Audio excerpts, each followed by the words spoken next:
Students, देखो जो आज हम चैप्टर स्टार्ट करने वाले हैं वो है लाइफ प्रोसेसेस। ठीक है, चैप्टर नंबर 6 है आपका। फर्स्ट ऑफ ऑल आपको पता होना चाहिए कि लाइफ प्रोसेसेस क्या होते हैं। वो बायोकेमिकल प्रोसेसेस जो आपकी लाइफ को मेंटेन रखते हैं। ठीक है, आपकी लाइफ को पर्टिकुलर मेंटेन रहने की ज़रूरत है ना। आपकी लाइफ मतलब आपकी बॉडी को, हर लिविंग ऑर्गेनिज्म की बॉडी को क्या है, मेंटेन रहने की ज़रूरत है। अगर वो प्रॉपर मेंटेन नहीं होगी, उसके अंदर ब्रेक डाउन होगा, प्रॉपर फंक्शनिंग नहीं करेगी तो आप मर भी सकते हो। ठीक है, तो क्या होगा, अगर ये जो जितने भी प्रोसेसेस होते हैं आपकी लाइफ को मेंटेन रखने के लिए ज़रूरी होते हैं, तो ये जो बायोकेमिकल प्रोसेसेस हैं जो आपकी लाइफ को मेंटेन करके रखते हैं वो कौन कौन से हैं। फर्स्ट है न्यूट्रिशन। आप सबको पता होना चाहिए कि जो आपकी लाइफ, ये एक बेसिक नॉलेज है कि आप हर लिविंग ऑर्गेनिज्म को अपने आप को मेंटेन रखने के लिए उनकी बॉडी के अंदर कौन कौन से जो बेसिक प्रोसेस होते हैं वो कौन कौन से होते हैं। फर्स्ट होगा न्यूट्रिशन, सेकंड है यहाँ पर सेकंड है आपका रेस्पिरेशन, थर्ड है ट्रांसपोर्टेशन और फोर्थ है आपका एक्सक्रीशन। ठीक है, अब ये 4 प्रोसेसेस के बारे में डिटेल में इस चैप्टर में स्टडी करोगे। फर्स्ट आपको पता होना चाहिए कि न्यूट्रिशन होता क्या। देखो, आपकी बॉडी को आप पूरी तरह से मेंटेन रहने के लिए, ठीक है, कुछ डैमेज और ब्रेकडाउन रोकने के लिए एनर्जी चाहिए, और वो एनर्जी उन्हें कहाँ से मिलेगी, वो उन्हें उन बॉडी से बाहर मिलेगी। ठीक है, वो एनर्जी उन्हें कहाँ से मिलती है, या एनर्जी वो आपको कहाँ से मिलती है। ठीक है, आपकी बॉडी से बाहर से मिलेगी, और वो किसकी फॉर्म में मिलती है, वो सोर्स क्या होगा उस एनर्जी का, जिसे हम बोलते हैं फूड। जब भी हम फूड को खाएंगे हमें एनर्जी ऑब्टेन होती है। ठीक है, और वही उसी, अगर आपकी बॉडी में एनर्जी होगी तो आप प्रॉपर फंक्शन कर सकते हो, आप प्रॉपर काम कर सकते हो। ठीक है, न्यूट्रिशन क्या होता है, ये मेंटेनेंस प्रोसेस होते हैं जो किस लिए ज़रूरी होते हैं, needed to prevent damage break down. ठीक है, आपकी पूरी बॉडी के प्रोसेस चलते रहने चाहिए, उसको प्रॉपर मेंटेन रहना चाहिए, और उस मेंटेन रखने के लिए क्या चाहिए, एनर्जी चाहिए। और वो एनर्जी हमें कहाँ से मिलती है, हमारी बॉडी से बाहर से। ठीक है, और किसकी फॉर्म में मिलेगी, फूड की फॉर्म में। जो भी फूड आप खाओगे उससे आपको क्या मिलती है, एनर्जी मिलती है। ठीक है, और जिससे आप ग्रो कर सकते हो, फंक्शन कर सकते हो, और इसी को ही आप क्या बोलते हो, न्यूट्रिशन। ठीक है, उसी को क्या कहा जाता है, न्यूट्रिशन कहा जाता है, उसी को कॉमनली कॉल्ड न्यूट्रिशन। आप ये डेफिनेशन नहीं राइट करोगे अपनी नोटबुक में, सिर्फ आपको ये पता होना चाहिए कि न्यूट्रिशन क्या होता है। फिर नेक्स्ट अब आप बताओगे न्यूट्रिशन की डेफिनेशन। न्यूट्रिशन क्या है, एक बायोकेमिकल और फिजियोलॉजिकल प्रोसेस होते हैं ऑर्गेनिज्म के अंदर, जिसके अंदर वो फूड का यूज़ करके अपनी लाइफ को सपोर्ट करते हैं, फंक्शनिंग में हेल्प करते हैं, एनर्जी प्रोवाइड करते हैं, जिसके अंदर कौन कौन से स्टेप्स इंक्लूड है, इंजेशन, एब्जॉर्प्शन, एजिमिलेशन और एक्सक्रीशन। अब ऐसा तो नहीं है कि आपने बस फूड खा लिया और बात ख़त्म, नहीं, ऐसा भी नहीं हो सकता। आप अगर आप फूड खा रहे हो, कैसे खा रहे हो, कौन से पार्ट से आपके फूड जा रहा है, ठीक है, फिर कौन से बाय प्रोडक्ट्स बाहर निकलते हैं। देखो, जब सबसे फर्स्ट इंजेक्शन क्या होता है, आपने फूड को खाया। ठीक है, फूड को आप अपनी बॉडी के कौन से पार्ट से इनटेक करते हो, फूड जो है वो आपकी बॉडी से माउथ के थ्रू जाता है, जिसको इंजेक्शन कहा जाता है। फिर आपकी जो ब्लड वेसल्स होती हैं उसे अब्जॉर्व करेंगी, जिसे अब्जॉर्प्शन कहा जाता है। फिर एक बॉडी पार्ट से दूसरे बॉडी पार्ट्स के अंदर उस फूड को ट्रांसफ़र भी किया जाएगा, उसे एजिमिलेशन कहा जाता है। फिर जो वेस्ट प्रोडक्ट होते हैं आपकी बॉडी में, जो वेस्ट प्रोडक्ट रह जाते हैं जो कि आपके लिए हार्मफुल भी हो सकते हैं, उनका निकलना भी ज़रूरी है, तो वो क्या हो जाते हैं, एक्सक्रीट हो जाते हैं। ठीक है, ये प्रोसेस आपकी चलती है न्यूट्रिशन के टाइम पर। अब नेक्स्ट है रेस्पिरेशन। आपको पता होना चाहिए कि रेस्पिरेशन क्या होता है। देखो, रेस्पिरेशन क्या होता है कि आपके एनवायरनमेंट में, आपके एटमॉस्फेयर में एयर प्रेजेंट है, एयर में ऑक्सीजन प्रेजेंट है, और वो ऑक्सीजन आपकी बॉडी में जाती है लंग्स के थ्रू। ये पूरा प्रोसेस भी आप आगे पढ़ोगे प्रॉपर कि पूरा कैसे आपके अंदर ऑक्सीजन जा रही है, कैसे कार्बन डाइऑक्साइड बाहर निकलती है। लेकिन फर्दर आपके लिए एक पॉइंट डेफिनेशन कि रेस्पिरेशन होती ही क्या है, ऑक्सीजन की मूवमेंट होती है आउटसाइड से आपकी बॉडी के अंदर जाना। ठीक है, आपके सेल्स में, टिश्यूज़ के अंदर जो क्या होंगी, जो रेस्पिरेशन होती है, ऑक्सीजन आपकी बॉडी में जाती है और कार्बन डाइऑक्साइड जो है वो अपोजिट डायरेक्शन से बाहर निकलती है। ये प्रोसेस होता है आपका रेस्पिरेशन का। अब क्या है नेक्स्ट, आपका ट्रांसपोर्टेशन। अब आपको ये तो पता लग गया ना कि रेस्पिरेशन क्या होती है और न्यूट्रिशन क्या होती है। अब ट्रांसपोर्टेशन क्या है कि चाहे फूड हो या ऑक्सीजन हो, उसका आपकी बॉडी के एक प्लेस से दूसरे प्लेस पर जाना, उसको आप क्या कहोगे, ट्रांसपोर्टेशन। नेक्स्ट है आपका एक्सक्रीशन। देखो, एक्सक्रीशन क्या होता है, एक्सक्रीशन क्या होगा, जो भी केमिकल, जब आपकी बॉडी के अंदर कुछ केमिकल रिएक्शंस होती हैं। अब आप सोचोगे केमिकल रिएक्शन हमारी बॉडी में कैसे हो रही है। देखो, आप जब फूड खा रहे हो, आप मान लो कि आपकी बॉडी है, ठीक है, और यहाँ पे आपने जो भी फूड खाया, फूड के जो होते हैं बड़े बड़े ग्रैन्यूल्स होते हैं, वो आपकी बॉडी में जाते हैं। ठीक है, फिर उनका छोटे छोटे यानी कि स्मॉल साइज़ में उनका ब्रेक डाउन होता है। इस प्रोसेस को कैटाबॉलिज्म रिएक्शन कहा जाता है। ठीक है, इस प्रोसेस को कैटाबॉलिज्म रिएक्शन कहा जाता है कि जब आपने फूड के बड़े बड़े जो फूड आप खाते हो वो क्या होते हैं, बड़े बड़े पीसेस में होता है, बड़े मॉलिक्यूल्स में होता है। फिर आपकी बॉडी क्या करती है, उसमें कोई डाइजेस्टिव जूस सीक्रेट होंगे। जब आप पढ़ोगे डाइजेस्टिव सिस्टम को तो वो क्या करते हैं, उस बड़े बड़े ग्रैन्यूल्स को छोटे छोटे पार्ट्स के अंदर तोड़ देते हैं। फिर इन छोटे छोटे पार्ट से आपकी बॉडी जहाँ पर क्या होती है, कुछ एनर्जी भी रिलीज़ होती है। इस एनर्जी का यूज़ करके, छोटे छोटे मॉलिक्यूल का यूज़ करके एक बड़ा मैक्रो मॉलिक्यूल बना लेते हैं और इस प्रोसेस को एनाबॉलिज्म कहा जाता है। और इनके लिए क्या हो रही है, सारी केमिकल रिएक्शन हो रही है। ठीक है, तो आपकी बॉडी के अंदर क्या होती है, जब केमिकल रिएक्शन होती है तो एनर्जी के लिए आप क्या करते हो, कुछ कार्बन सोर्स का यूज़ कर रहे हो। ठीक है, कुछ आप ऑक्सीजन का यूज़ कर रहे हो। ठीक है, तो उसमें आप इन ऑक्सीजन का, कार्बन सोर्स का जो आप यूज़ कर रहे हो इन केमिकल रिएक्शंस के लिए, उस टाइम पे कुछ एनर्जी जनरेट हो रही है। उसी टाइम पर कुछ बाय प्रोडक्ट्स जनरेट होते हैं। बाय प्रोडक्ट्स यानी कि अमोनिया, यूरिया, जो आपके लिए बहुत ज़्यादा हार्मफुल भी हो सकते हैं। ठीक है, तो क्या होंगे, ये यूज़लेस होते हैं। तो इनका क्या है, आपकी बॉडी के सेल में से बाहर निकलना ज़रूरी होता है क्योंकि ये हार्मफुल होते हैं। तो this waste by product are therefore needed to be remove from the body. तो ये जो बाय प्रोडक्ट्स होते हैं, अमोनिया, यूरिया, यूरिक एसिड, इनका आपकी बॉडी से बाहर निकलना भी ज़रूरी है। तो उसी प्रोसेस को क्या कहा जाता है, एक्सक्रीशन। ठीक है, अब मैंने आपको एक्सक्रीशन ये समझाया, ये सिर्फ पॉइंट आपको समझाने के लिए थे। अब आप जो अपनी नोटबुक में राइट करोगे डेफिनेशन, वो आप क्या राइट करोगे, the biological process involve in the removal of harmful metabolic wastage. जो मेटाबॉलिक वेस्ट आपकी बॉडी से रिमूव हो रहे हैं उसी प्रोसेस को एक्सक्रीशन कहा जाता है। ठीक है, अब आपने पढ़ लिया, आपको पता लग गया न्यूट्रिशन क्या होता है, एक्सक्रीशन क्या होता है, रेस्पिरेशन क्या होता है। ठीक है, आपको ये पता लग गया, आपको इनकी डेफिनेशन पता लगी कि इनके अंदर होता क्या है। अब आप इनके बारे में पढ़ोगे कि कैसे कैसे कौन कौन से ऑर्गेनाइज्म में ये प्रोसेस होते हैं। फर्स्ट अगर आप बात करते हो सिंगल सेल ऑर्गेनाइज्म की, सिंगल सेल ऑर्गेनिज्म जो सिर्फ एक सेल से मिलके बने होते हैं। ठीक है, जैसे कि आप बात करोगे अमीबा, अमीबा जो होगा वो क्या होगा, यूनिसेलुलर होता है, जो कि क्या होगा, एक ही सेल से मिलके बना हुआ होता है। ठीक है, इसके अंदर क्या होते हैं, कोई भी स्पेसिफिक ऑर्गन नहीं होते। जो सिंगल सेल ऑर्गेनिज्म होते हैं ना, इनके अंदर कोई ऑर्गन नहीं होते। अगर आप अपनी बात कर लो, आप मल्टी सेलुलर ऑर्गेनिज्म, आपके अंदर बहुत सारे सेल्स प्रेजेंट है और आपके अंदर ऑर्गन्स भी प्रेजेंट है डिफरेंट, और हर ऑर्गन अलग अलग फंक्शन परफॉर्म करते हैं। लेकिन अगर आप बात करोगे सिंगल सेल ऑर्गेनिज्म की, जैसे कि आपने बात की अमीबा की, ये क्या होते हैं, इनके अंदर हर फंक्शन यानी कि न्यूट्रिशन करने, खाना खाने के लिए, या फिर एक्सक्रीट करने के लिए, या फिर रेस्पायर करने के लिए, इनके पास अलग अलग ऑर्गन नहीं होते। ऐसा क्यों है, क्योंकि जो ये अमीबा है वो एनवायरनमेंट के डायरेक्ट कांटेक्ट में होते हैं। ठीक है, जो ये सिंगल सेल ऑर्गेनिज्म होते हैं ये एनवायरनमेंट के डायरेक्ट कांटेक्ट में होते हैं। देखो इनकी ये पूरी बॉडी जो है वो एनवायरनमेंट के कांटेक्ट में होगी।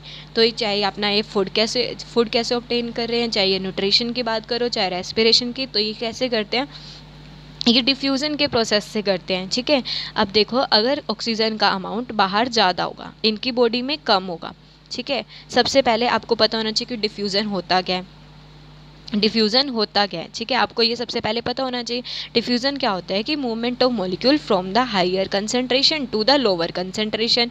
ठीक है, मूवमेंट्स हो रही है कि जो higher concentration to the lower concentration. अब देखो ये क्या अमीबा की, और यहाँ पर क्या है कि ऑक्सीजन का अमाउंट क्या है, एनवायरनमेंट में ज़्यादा है, तो यानी कि हायर कंसंट्रेशन कहाँ हुई, बाहर हुई। ठीक है, ऑक्सीजन की हायर कंसंट्रेशन कहाँ है, बाहर है। तो अब यहाँ पर क्या इनकी बॉडी के अंदर ऑक्सीजन का अमाउंट क्या है, कम है। डिफ्यूज़न क्या होता है, movement of molecule from the outer यानी कि फ्रॉम आउटर यानी कि higher concentration to the lower concentration. तो ऑक्सीजन क्या हो जाती है, इनकी बॉडी में चली जाती है ऐसे। ठीक है, तो ये ऐसे ऑक्सीजन लेते हैं। अब नेक्स्ट आप बताओगे CO2 के बारे में। अब CO2 कार्बन डाइऑक्साइड है। ठीक है, इनकी बॉडी में क्या हो जाती है, जब CO2 की अमाउंट ज़्यादा हो जाती है और बाहर क्या होगी, CO2 का अमाउंट कम होगा, और इनकी बॉडी में CO2 का अमाउंट क्या हो गया, ज़्यादा हो गया। तो फिर क्या होगा, डिफ्यूज़न होगा, higher concentration to the lower concentration, तो ये मूव कर जाएगा CO2 बाहर की तरफ। तो ये ऐसे क्या करते हैं, इनके अंदर एक्सचेंज होता है गैसेस का। ठीक है, ये फूड भी ऐसे ही ऑब्टेन करते हैं।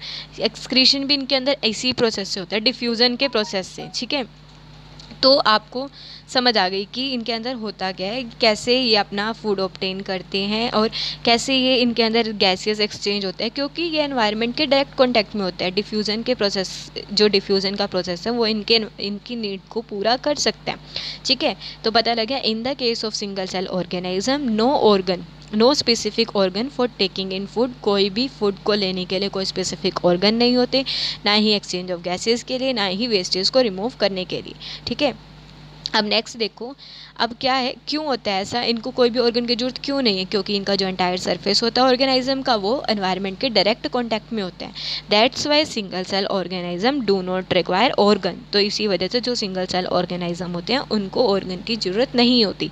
अब अगर आप बात करते हो मल्टी सेलुलर ऑर्गेनिज्म, जैसे कि ह्यूमन बींग्स, जैसे कि आप हो, अब आपकी तो इतनी बड़ी बॉडी साइज़ है, ठीक है, आपका बॉडी साइज़, आपकी बॉडी पूरी कॉम्प्लेक्स है, ठीक है, तो आपका बाहर की, यानी कि बाहर की स्किन जिसे बोलते हैं एपिडर्मिस, वो डायरेक्ट कांटेक्ट में हो सकती है, लेकिन जो आपके इंटरनल ऑर्गन है वो तो डायरेक्ट कांटेक्ट में नहीं है ना एनवायरनमेंट के, तो वो उनको तो सिंपल डिफ्यूज़न से नहीं उनकी एक्सचेंज ऑफ गैसेस हो सकते हैं, तो गैसेस एक्सचेंज होगा, ना ही वो अपना फूड ऑब्टेन कर सकेंगे। तो हमें मल्टी सेलुलर ऑर्गेनिज्म को डिफ्यूज़न जो है हमारी रिक्वायरमेंट को पूरा नहीं कर सकते, डिफ्यूज़न का प्रोसेस हमारी रिक्वायरमेंट को पूरा नहीं कर सकती। तो हमारे मल्टी सेलुलर ऑर्गेनिज्म के अंदर जो हमारे सेल्स होते हैं वो भी एनवायरनमेंट के डायरेक्ट कॉन्टैक्ट में नहीं होते, और ना ही हमारे अंदर जो सिंपल डिफ्यूज़न के प्रोसेस से हमारी रिक्वायरमेंट को पूरा कर सकती है। तो मल्टी सेलुलर ऑर्गेनिज्म के अंदर जो आपको चाहिए कि हमारे जो हर फंक्शन को परफॉर्म करने के लिए क्या होते हैं, ऑर्गन सिस्टम होते हैं। डाइजेस्टिव सिस्टम होगा डाइजेशन के लिए, रेस्पिरेटरी सिस्टम होगा रेस्पिरेशन के लिए, एक्सक्रेशन सिस्टम होगा एक्सक्रेशन के लिए, ठीक है, हर एक फंक्शन, हर अलग अलग ऑर्गन जो वो परफॉर्म करते हैं। समझ आ गया इतना आपका? अब आपके कुछ टेक्सचुअल एक्सरसाइज के क्वेश्चन है, देखो इसमें इन्होंने पूछा आपसे, why is diffusion insufficient to meet the oxygen requirement of multi cellular organism. जो डिफ्यूजन के प्रोसेस है, ठीक है, वो मल्टी सेलुलर ऑर्गेनिज्म के अंदर ऑक्सीजन की रिक्वायरमेंट को पूरा क्यों नहीं कर सकती। ठीक है, देखो जो मल्टी सेलुलर ऑर्गेनिज्म होते हैं उसके अंदर ये डिफ्यूज़न के प्रोसेस से हम अपने ऑक्सीजन की अपनी रिक्वायरमेंट को या फिर फूड की रिक्वायरमेंट को हम पूरा नहीं कर सकते। ठीक है, क्यों नहीं कर सकते? क्योंकि जो मल्टी सेलुलर ऑर्गेनिज्म है, जैसे कि ह्यूमन है, उनका जो बॉडी साइज़ होता है वो बहुत ज़्यादा लार्ज होता है। Body size is very large, body design is very complex. ठीक है, और ना ही मल्टी सेलुलर ऑर्गेनिज्म के अंदर जो सेल्स होते हैं वो कॉन्टैक्ट सराउंडिंग एनवायरनमेंट के कॉन्टैक्ट में नहीं होते। The simple diffusion will not meet the requirement of all the cell. इसी वजह से सिंपल डिफ्यूज़न जो है, जो हमारी सेल्स की रिक्वायरमेंट होगी उसको पूरा नहीं कर सकती। पता लगे क्यों नहीं कर सकती मल्टी सेलुलर ऑर्गेनिज्म के अंदर? सबसे मेन पॉइंट तो क्योंकि हमारी जो सेल्स हैं वो एनवायरनमेंट के डायरेक्ट कॉन्टैक्ट में नहीं है। ठीक है, मल्टी सेलुलर ऑर्गेनिज्म जैसे ह्यूमंस के अंदर उनका बॉडी साइज़ भी बहुत ज़्यादा लार्ज होता है, बॉडी डिज़ाइन भी बहुत ज़्यादा कॉम्प्लेक्स है। ठीक है, तो वो क्या होंगी, हमारी डिफ्यूज़न के प्रोसेस जो है, डिफ्यूज़न के प्रोसेस से हमारी रिक्वायरमेंट पूरी नहीं हो सकती। ठीक है, उसके बाद है नेक्स्ट क्वेश्चन, आपको बताना है what criteria do we use to decide whether something is alive और नॉट। ठीक है, अब आपको बताना है कि कौन सा ऐसा क्राइटेरिया डिसाइड करेगा कि आप अलाइव हो, आप जीवित हो। आपकी बॉडी अगर मूवमेंट कर रही है तो आप बता सकते हो आपकी बॉडी की मूवमेंट होगी। हम किसी को देख के बता सकते हैं। अगर एक एग्जांपल हो, आपको बताना है किसी पर्सन को कि ये जिंदा है या नहीं है, तो आप क्या चेक करोगे? आपके माइंड में तभी आएगा कि इसकी बॉडी मूव कर रही है, इसकी बॉडी की इसमें कुछ मूवमेंट देखने को मिल रही है। अगर हाँ, तो हाँ, इसका मतलब वो जीवित है। उसके अंदर कुछ ग्रोथ हो रही है, कुछ डेवलपमेंट हो रही है, तो वो जिंदा है। ठीक है, क्या वो सांस ले पा रहा है, ब्रीथ कर पा रहा है, क्या वो खाना खा पा रहा है, क्या उसकी ऑर्गेनाइज सेल, और क्या वो जो बाहर का एनवायरनमेंट है उसको रिस्पॉन्स कर रहा है, क्या वो रिप्रोड्यूस कर रहा है। ये सारे फैक्टर्स डिसाइड करते हैं कि जो ऑर्गेनिज्म है वो अलाइव है या नहीं है। ठीक है, उसके बाद है आपका नेक्स्ट, जो रॉ मटेरियल्स हैं, फूड है, ठीक है, ऑक्सीजन है, ये जितने भी रॉ मटेरियल है ये ऑर्गेनिज्म क्यों यूज़ करते हैं, किस लिए करते हैं।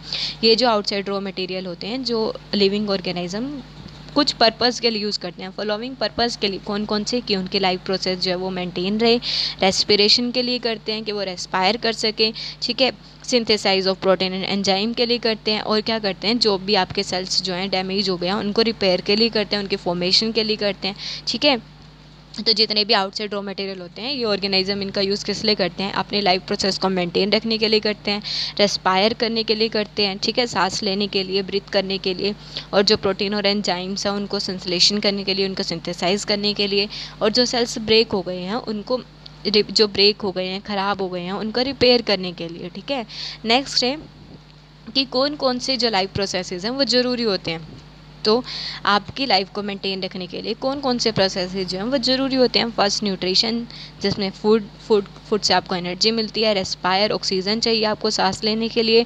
ट्रांसपोर्टेशन, एक बॉडी पार्ट से दूसरे बॉडी पार्ट में इन ऑक्सीजन का, फूड का ट्रांसफ़र करना। ग्रोथ एंड डेवलपमेंट, अब जब वो सब आप ले रहे हो तो आपकी ग्रो करोगे, डेवलपमेंट भी ज़रूरी है, ठीक है।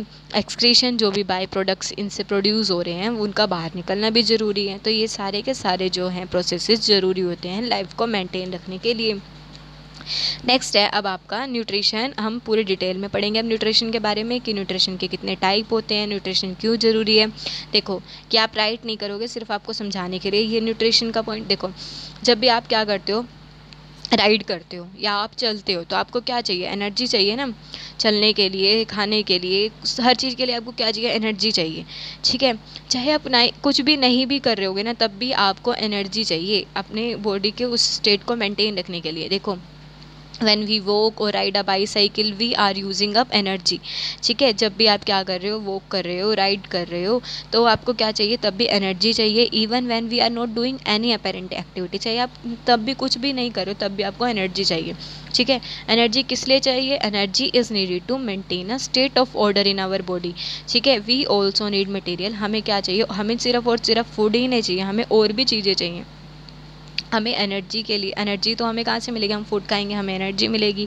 हमें और भी चीज़ें चाहिए जिनसे हमें प्रोटीन मिले, ठीक है, हमारी बॉडी ग्रो करे। तो we also need material from outside, किसके लिए, ग्रो करने के लिए, डेवलप करने के लिए, प्रोटीन्स को सिंथेसाइज करने के लिए, जो भी हमारी बॉडी की रिक्वायरमेंट होती है। और यही जो एनर्जी, जहाँ से जो सोर्स है एनर्जी का, या जो ये मटेरियल्स हैं, ठीक है, वह जो फूड हम खा रहे हैं उनसे हमें मिलते हैं, तो उसी को ही न्यूट्रिशन कहा जाता है, ठीक है। फर्स्ट आप पढ़ोगे और इसकी डेफिनेशन आपको जो मैंने ऊपर करवाई है न्यूट्रिशन की, सिर्फ आप वो करोगे, ये सिर्फ आपको समझाने के लिए था। उसके बाद है टाइप्स ऑफ न्यूट्रिशन।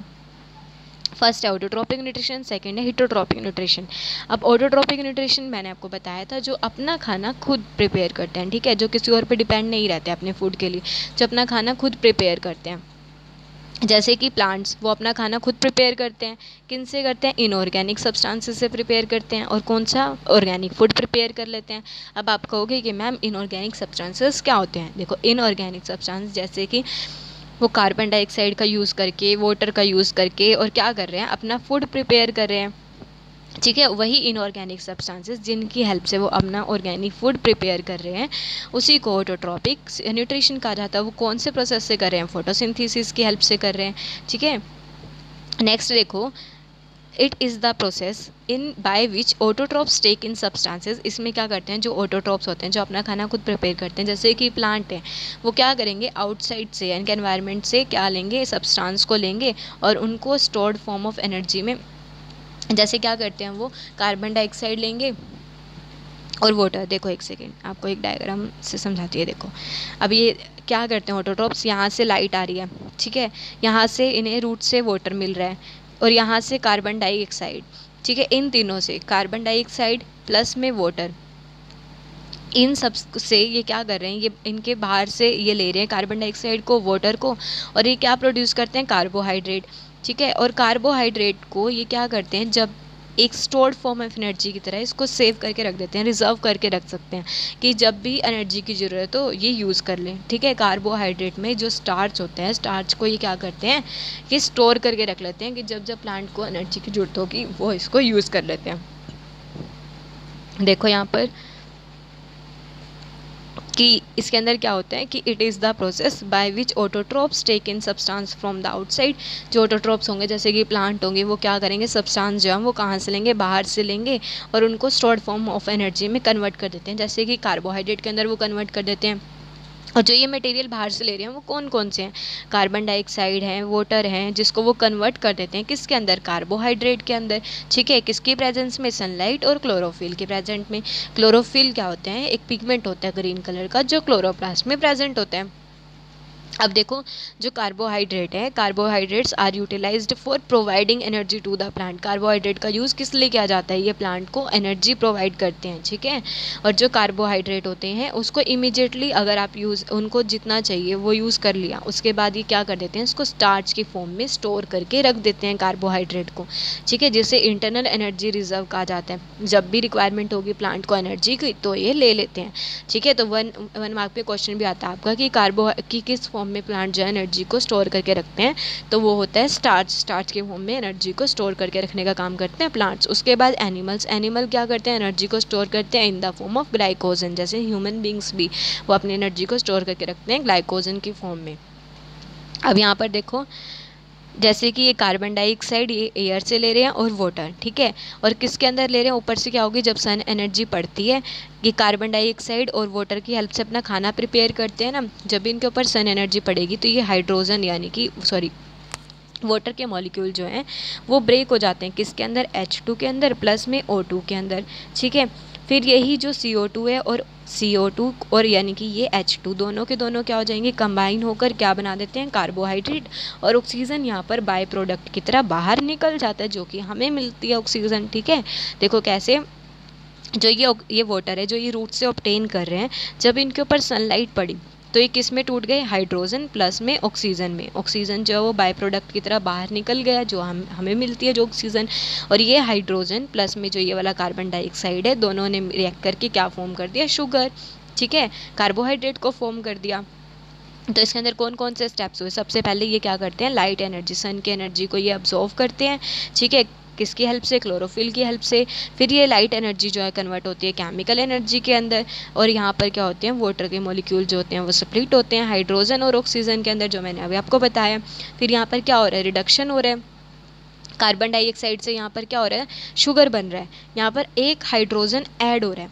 देखो रिडक्शन मैंने आपको बताया था ना चैप्टर फर्स्ट के अंदर क्या होता है, कि जिसके अंदर लॉस ऑफ ऑक्सीजन और गेन ऑफ हाइड्रोजन, तो यहाँ पर क्या हो रहा है, हाइड्रोजन का गेन हो रहा है, ठीक है। तो यहाँ पर क्या हो रहा है, तो गेन हो रहा है हाइड्रोजन को, तो क्या हो रहा है, रिडक्शन हो रहा है। रिडक्शन किसका, कार्बन डाइऑक्साइड से कार्बोहाइड्रेट्स में, ठीक है। तो ये 3 स्टेप्स जो होते हैं फोटोसिंथेसिस के टाइम पर जो होते हैं, इवेंट्स होते हैं, 3 इवेंट्स होते हैं ये, और आपसे ये क्वेश्चन भी पूछा जाता है कि कौन कौन से 3 इवेंट्स होते हैं फोटोसिंथेसिस प्रोसेस के टाइम पर। तो ये 3 इवेंट्स आपको जो मैंने बताए हैं, ठीक है, ये आपको मैंने समझा दिया। उसके बाद आपका ये लास्ट टॉपिक है, let us study how the plant obtain. अब आपको मैंने बता दिया कि एयर में से जो प्लांट्स हैं वो कार्बन डाइऑक्साइड लेते हैं, पर वो लेते कैसे हैं, ठीक है। तो देखो, जो प्लांट्स के अंदर जो लीव्स है, लीव्स के अंदर क्या होते हैं, कुछ पोर्स प्रेजेंट होते हैं जिसको बोला जाता है स्टोमेटल पोर, ठीक है, जहाँ पर जो गैसियस का एक्सचेंज होता है कि CO2 का आना और ऑक्सीजन का बाहर निकलना, ठीक है, वो किसकी हेल्प से होता है, इन्हीं पोर्स की हेल्प से होता है, और उनका पर्पस क्या होता है, फोटोसिंथेसिस होता है, ठीक है। But it is important to note here that exchange of gases occur across the surface of stem, root and leaves। ये आपको पता होना चाहिए कि जो गैसेस का एक्सचेंज है वो सिर्फ और सिर्फ लीव्स के सरफेस से नहीं होता है, ये उनकी स्टेम के सरफेस से भी होता है और रूट के यानी कि जड़ों के सरफेस से भी होता है, ठीक है। और ये कैसे होता है, जब देखो ये कैसे होगा, ये देखो ये होंगे स्टोमेटा। ये स्टोमेटा जब ओपन होते हैं जब इनको कार्बन डाइऑक्साइड गैस की ज़रूरत होती है, ठीक है। और ये फंक्शन इन स्टोमेटा को ओपन करने का, क्लोज करने का कौन परफॉर्म करते हैं, गार्ड सेल्स परफॉर्म करते हैं, ठीक है। ये क्या है, गार्ड सेल्स हैं। जब इनके अंदर वाटर का अमाउंट इंक्रीज़ हो जाता है, जब इनमें क्या होगा, वाटर का अमाउंट इंक्रीज़ हो जाता है इनके गार्ड सेल के अंदर, ठीक है, तो ये क्या हो जाते हैं, यहाँ पर ये ऐसे ओपन हो जाते हैं, स्वेल हो जाते हैं, स्वेल होकर ये देखने को मिल रहा है ना, स्वेल होकर ये बीच में से क्या हो रहा है, ओपन हो गए। ओपन हो गए तो ये क्या करते हैं, कार्बन डाइऑक्साइड को ले लेते हैं, कार्बन डाइऑक्साइड गैस को ले लेते हैं, ठीक है। और ये कब होते हैं, जब इनके अंदर वाटर का अमाउंट क्या होगा, बढ़ जाएगा, और इससे क्या होंगे, स्वेल हो जाएंगे, तो ये पोर क्या हो जाता है, ओपन हो जाता है। और जब क्या होता है, जब इनको कार्बन डाइऑक्साइड की ज़रूरत नहीं होती तो ये पोर बंद हो जाते हैं। बंद कैसे होते हैं, यहाँ से इनके गार्ड सेल में से वाटर जो है वो बाहर निकल जाएगा, ठीक है। तो ये क्या हो जाएंगे, बस्ट हो जाएंगे, फ्यूज़ हो जाएंगे, बिल्कुल श्रिंक हो जाएंगे, ठीक है, ऐसे श्रिंक हो जाते हैं, सिकुड़ जाते हैं। सिकुड़ते ही इनका जो ये पोर है देखो बंद हो गया, ठीक है। तो ये जो स्टोमेटा को ओपन और क्लोज का काम, ये फंक्शन परफॉर्म कौन करता है, गार्ड सेल्स करते हैं। और कैसे कैसे कर रहे हैं, देखो सबसे पहले जब इनके गार्ड सेल में वाटर अंदर गया तो ये फूल गए, पानी जाते ही जब आप खाना खाते हो तो आपका मोटा मोटा पेट हो जाता है, ऐसे ये भी क्या हो जाते हैं, फूल जाते हैं। फूलने के बाद क्या हो जाएंगे, इनका पोर ओपन हो जाता है, ओपन होते ही यहाँ पे क्या करेंगे, CO2 को ले लेते हैं, ठीक है। इसी पोर को स्टोमा भी कहा जाता है। फिर जब क्या होगा, इनको कार्बन डाइऑक्साइड गैस की नीड नहीं है, तो आप बोल देते हो ना कि हमें खाना नहीं खाना, आप तो अपना मुंह फुला के बैठ जाते हो, मुंह बंद करके बैठ जाते हो। वैसे ये भी अपना मुंह बंद करके बैठ जाते हैं कि इनको खाना नहीं खाना, अब इनको खाना नहीं चाहिए, इनको नहीं चाहिए CO2। तो वो क्या करते हैं, अपने अंदर से सारा पानी निकाल देते हैं, वाटर को निकाल देंगे। जब निकाल लेंगे तो ये क्या हो जाएंगे, सिकुड़ जाते हैं, श्रिंक हो जाते हैं, और इनका पोर जो है वो बंद हो जाता है। देखो अब यहाँ पर सिर्फ कुछ पॉइंट्स बचे हैं लास्ट, और आपका ये कंप्लीट। देखो जो massive amounts of gases exchange हो रहा है वो इनकी लीव्स से होता है। इनके अंदर एक पोर प्रेजेंट होता है जिसको स्टोमेटा पोर बोलते हैं, ठीक है। तो इनका जो एक्सचेंज ऑफ गैसेस है वो सिर्फ और सिर्फ लीव्स से नहीं होता, स्टेम और रूट्स में भी होता है। सिंस लार्ज अमाउंट ऑफ, और इसी स्टोमेटा के टाइम पर बहुत ज़्यादा पानी भी जो है वो लॉस्ट हो जाता है। जो प्लांट है वो अपने स्पोर को बंद कर लेते हैं जब इनको it does not need carbon dioxide, जब इनको कार्बन डाइऑक्साइड नहीं चाहिए फोटोसिंथेसिस के लिए, ठीक है। तो ये ओपनिंग और क्लोजिंग का जो स्टोमेटा के पोर को ओपन करने का बंद करने का काम कौन कर रहे हैं, कौन परफॉर्म कर रहे हैं, गार्ड सेल्स कर रहे हैं। जब गार्ड सेल्स क्या होते हैं, स्वेल हो जाते हैं, फूल जाते हैं, जब इनके अंदर पानी चला जाता है, वाटर फ्लोज इनटू देम, ठीक है। और जिसकी वजह से जैसे इनके अंदर पानी जाएगा वो फूल जाएंगे, स्टोमेटल पोर ओपन हो जाएगा। सिमिलरली इनका पोर क्लोज कब होता है, जब ये श्रिंक हो जाते हैं, पानी सारा बाहर निकल जाएगा, ये सिकुड़ जाएंगे और पोर जो वो बंद हो जाएगा, ठीक है। ये आपको पता हो गया अब कैसे, यानी कि इनके अंदर गैसियस एक्सचेंज होता है, कैसे CO2 आती है और कैसे बाहर निकलती है, ठीक है, एक स्टोमेटल पोर के थ्रू। आज का आपका इतना ही था। अब आपको क्या करना है, जो मैंने आपको ये नोट्स भेजे हैं ये आपको सारे राइट करने हैं, क्योंकि अगर आप इनमें से आपसे 1 मार्क में 2 मार्क में कोई भी क्वेश्चन पूछ ले जाता है आप इजीली अटैम्प्ट कर लोगे, और साथ में टेक्सचुअल एक्सरसाइज के क्वेश्चन राइट करोगे, ठीक है। और जो पॉइंट मैंने आपको बोला था कि सिर्फ आपको समझाने के लिए, जैसे कि न्यूट्रिशन वाला स्टेंजा आपको सिर्फ समझाने के लिए था, सिर्फ डेफिनेशन आप यहाँ से करोगे, ठीक है। ऐसे आपको क्या करनी है, आपको एक कंप्लीट नोट्स यहाँ तक राइट करने हैं और अच्छे से लर्न करना है। जो चीज़ आपको समझ नहीं आती आप नेक्स्ट टाइम मेरे से लाइव क्लास में पूछ लेना, जो आपको डाउट रहे। Thank you.